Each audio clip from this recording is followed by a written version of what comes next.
Meus amados irmãos, eu vos saúdo com a paz do Senhor Jesus. Desde já agradecemos a Deus por esta rica oportunidade de poder estar compartilhando com todos os irmãos a leitura diária da Escola Bíblica Dominical nesta terça-feira. Convido você, meu irmão, convido você, minha irmã, meu amigo, a estar abrindo a palavra de Deus no livro de Jó, capítulo 3, versos 5, 6 e 7.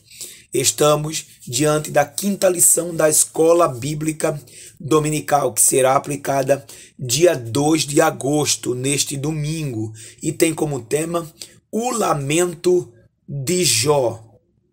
É interessante que a leitura diária, ou seja, o texto áureo do livro de Jó, no capítulo 3, verso 24, ele diz a seguinte expressão: porque antes o meu pão vem o meu suspiro, e os meus gemidos se derramam como água.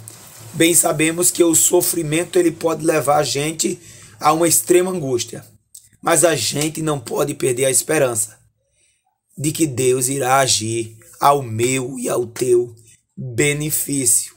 Vamos abrir a palavra de Deus no capítulo 3, versos 5, 6 e 7, que nos diz a seguinte expressão no livro de Jó: que as trevas e a sombra da morte se apoderem desse dia, que uma nuvem habite sobre ele, e que tudo que pode escurecer o dia o espante. Aquela noite que dele se apoderam densas trevas, que ela não se alegue entre os dias do ano, nem entre na conta dos meses. Sim, que seja estéril aquela noite, e dela sejam banidos o grito de alegria. Jó está amaldiçoando o dia em que ele nasceu. Ele fala que as trevas da sombra da morte se apoderassem no dia do seu nascimento. É interessante que ele ainda diz que a noite em que ele nasceu se apoderasse densas trevas. Ou seja, que também no dia do ano do seu nascimento não entrasse na conta dos meses, ou que ele não se lembrasse da data natalícia dele, da data em que ele nasceu, ou da data do seu nascimento. Ele fala que seja estéril, ou seja, estéril a noite em que ele nasceu, que a noite que ele nasceu não esteja banidos de gritos de alegria, seja uma noite de tristeza. De uma forma poeticamente e habilidosa, Jó fala ou amaldiçoa o momento do seu nascimento. É interessante que Jó, ele fala sobre o dia do seu nascimento, mas ele não tem o dia do seu nascimento como um dia, algo mal, ou o nascimento não fosse uma dádiva divina. Em nenhum momento Jó mostra, diante do que ele estava passando, uma atitude suicida. Mas ele deseja que a realidade tivesse sido diferente e que ele não tivesse visto a luz do dia, ou que ele não tivesse nascido. Mas em nenhum momento Jó está falando ou indagando que um dia de um nascimento de um ser humano, de uma pessoa, não fosse dádiva divina. Ele fala a respeito da tristeza que ele estava passando naquele momento. Nós sabemos que o nascimento do ser humano é o ponto de partida da sua vida, ou o ponto de partida de sua história. Mas Jó estava passando por uma angústia muito grande.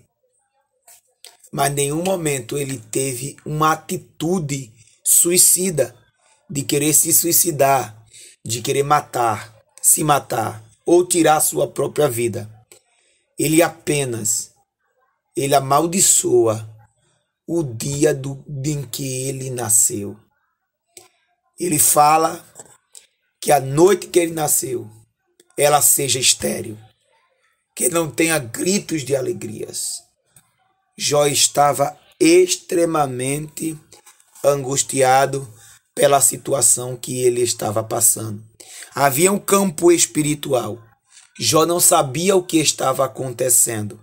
Mas Deus, quando entra na batalha, Deus, quando entra em um jogo, ele não entra para perder, ele entra para ganhar. Ele sabia muito bem o caráter. Ele sabia muito bem até que ponto Jó conseguiria reter a sua integridade diante do Deus que ele servia. Embora ele não entendesse por que ele estava passando por aquilo. Jó tinha seus medos. E um dos medos que Jó tinha era de perder o que ele tinha. Talvez não fosse a riqueza, porque a riqueza não é sinônimo de que a gente é próspero. A gente pode ser próspero sem riqueza, sem bens materiais. A nossa prosperidade está baseada na nossa família, no nosso sossego, na nossa paz. A nossa prosperidade está baseada em nossos filhos, em nossa saúde, no nosso acordar, no nosso levantar. É isso que está baseada a nossa prosperidade. Então Jó tinha medo de perder essa prosperidade. Filho, saúde, incluindo também suas riquezas. Porque ele é bem enfático em dizer: o que eu temia me veio, e o que eu receava me aconteceu.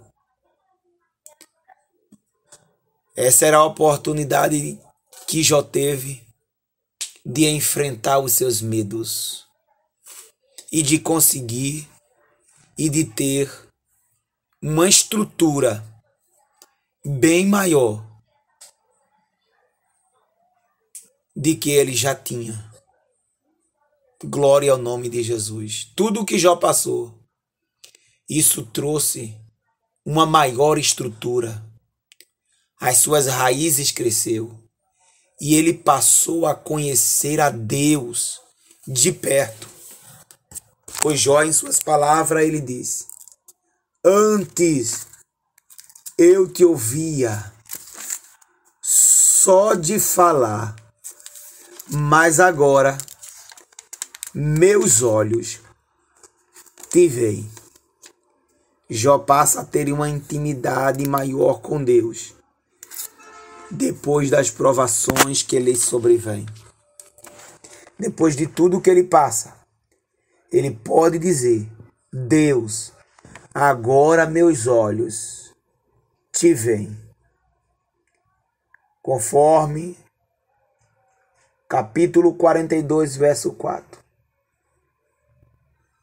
42, verso 4 de Jó, ele diz: disseste, escute, porque eu ouvia, porque eu vou falar.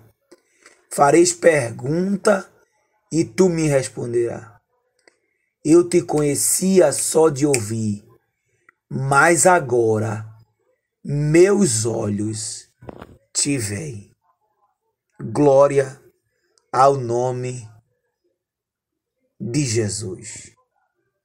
Ele diz: por isso agora eu me abomino e me arrependo no pó e na cinza, porque eu não sabia o que eu estava falando. Jó agora podia abrir a boca e dizer: bem sei o que tudo podes, e nenhum dos teus planos pode ser frustrados. Jó passa a conhecer a Deus. Glória ao nome de Jesus. Jó passa a ter uma intimidade maior com Deus. Ele vence os seus medos. Sabe o que é ter uma felicidade medrosa? É você ser feliz pelaquilo que você tem, mas ter medo de perdê-la. Jó enfrentou os seus medos. Glória ao nome de Jesus. Ele amaldiçoa o dia do seu nascimento, pensando que a história era dele. Capítulo 38 de Jó. Deus se apresenta a Jó em um redemoinho e faz algumas perguntas a Jó. E é interessante que no capítulo 38 ele faz uma pergunta a Jó. E ele faz a seguinte pergunta no versículo 2 do capítulo 38. Quem é este que obscurece os meus planos com palavras sem conhecimento? Cinge os teus lombos como homem, pois eu lhe farei perguntas e tu me responderás. Onde você estava quando eu lancei os fundamentos da terra? Responda se você tem entendimento. Quem determinou as medidas da terra, se é que você sabe? Ou quem estendeu sobre ela uma linha de medir? Sobre o que estão firmadas suas bases, ou quem lhe assentou a pedra angular? Quando as estrelas da alva juntas alegremente cantavam, e todos os filhos de Deus gritavam de alegria. Ele faz uma pergunta a Jó. Quem é esse que obscurece os meus planos? Quem é aquele que interfere na minha história, com palavras sem conhecimento? Jó amaldiçoa o seu dia, o dia do seu nascimento, com palavras sem conhecimento. E Deus faz as perguntas a ele. Olha, Jó, cinge os teus lombos como homem, pois eu vou te fazer algumas perguntas. Deus está mostrando a Jó que o dono da história é ele. Quem deu o nascimento, quem fez com que Jó nascesse, foi ele. Quem estava interferindo na história e escrevendo a história de Jó era ele. É por isso que ele diz: quem é que escurece a minha história? Quem é que quer escurecer os meus planos? A história é minha, Jó. A história não é sua. É por isso que eu digo que não existe a história de Abraão, a história de Jacó, a história de José. Existe a história de Deus na vida de Abraão, de Isaac, de Jacó, de José, de Moisés, de Jó. Por que, irmão Eliel? Porque ele não seria nada. E a sua história não faria sentido se Deus não tivesse escrevendo ela. É Deus quem escreve a nossa história. Glória ao nome de Jesus. Então que Jó, mesmo diante das suas adversidades, ele acreditava que Deus iria mudar o seu cativeiro. Glória ao nome de Jesus. Embora com palavras sem conhecimento tenha amaldiçoado o dia do seu nascimento, mas Deus é o Deus que reconhece as nossas limitações. Mesmo assim, Jó não entrou em uma depressão. Jó não culpou a Deus. Glória ao nome de Jesus. Jó tinha a esperança que o Redentor dele vivia e que, por fim, se levantaria do seu trono ao seu respeito. Glória ao nome de Jesus. Então, os planos de Deus, os desígnios de Deus, estão sobre as nossas vidas. O livro de Jó, como um todo, ele nos mostra que Deus é soberano e prova quem ele quer. Os seus amigos não compreendiam a aprovação de Deus sobre a vida de Jó. E era difícil alguém do Oriente Médio acreditar que um homem estivesse passando por todos os flagelos, por todas as adversidades que Jó estivesse passando e fosse um homem justo. Mas dentro desse livro, Deus quebra o paradigma dizendo: eu provo quem eu quero. Provo o rico, provo o pobre, provo o negro, povo branco, independente da raça, da etnia, da idade, se é novo, se é velho, eu provo quem eu quero, do jeito que quero e como eu quero. Sabe por quê? Porque Ele é soberano. Ele é soberano.